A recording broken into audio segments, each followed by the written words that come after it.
There are few video game companies with a back catalogue as enviable as Sega's. Platformers, RPGs, races, there are a multitude of franchises that constantly receive support for remakes, remasters, and full-on sequels. Some have been successfully updated for the modern day, whilst others sadly sit dormant, waiting for their chance at a revival. One classic Sega title that never quite found its feet in subsequent releases was Altered Beast. Could the Game Boy Advance help Sega's Theanthropic franchise regain its former glory?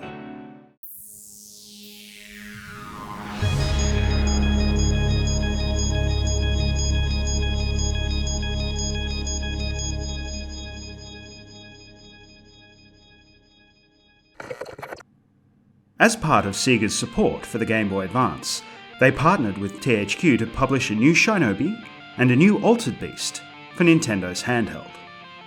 This meant that both games saw a release in 2002 via the developer 3D6 Games.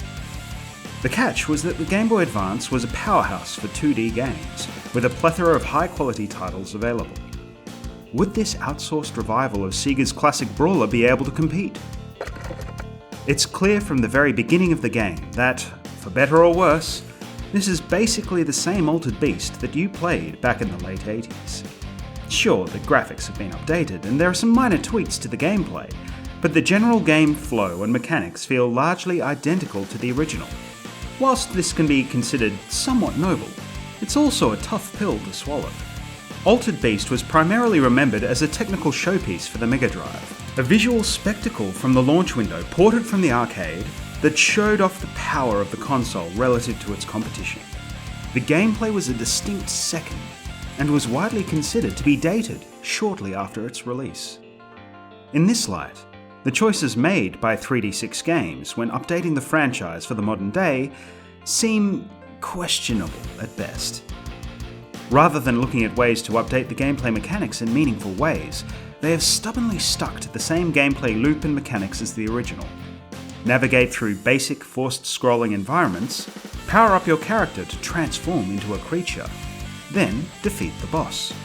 The stages are even longer than in the original, stretching well beyond their welcome, and becoming frustrating as a result.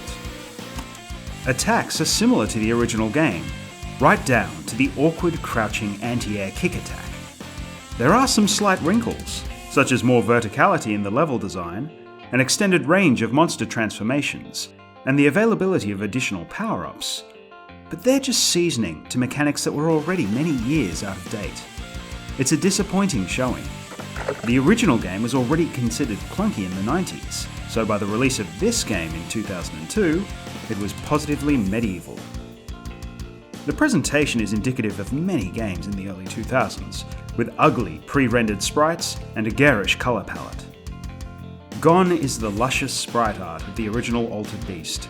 In its place are plasticky-looking sprites, stiffly animated, and set against backgrounds of wildly varying quality.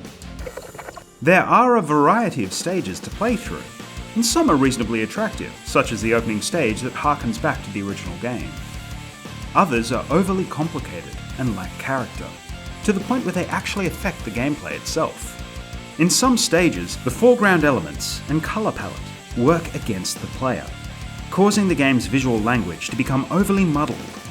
It can be hard to tell what's a background element, what can be interacted with, and what the player can even stand on. This is exacerbated on the Game Boy Advance's small screen, where spending ages in a level only to die because you got stuck between an enemy and a rock you swore was in the background becomes a constant annoyance. Despite all of these frustrations, it's not a terrible game. The gameplay, simple as it is, retains a charm similar to the original. The developers also clearly tried to evoke the original game, with attacks and voice clips bringing back fond memories. Rise from your grave. The problem is that they seem to retain a lot of the elements of the original game that were not the important bits. When I think of Altered Beast, I think of beautiful sprite work, Greek mythology, and a variety of creative monster designs. I don't think of the awkward fighting mechanics, the tedious level design, or the repetitive gameplay loop. This was a missed opportunity for a high-quality revival on a handheld system perfectly suited for it.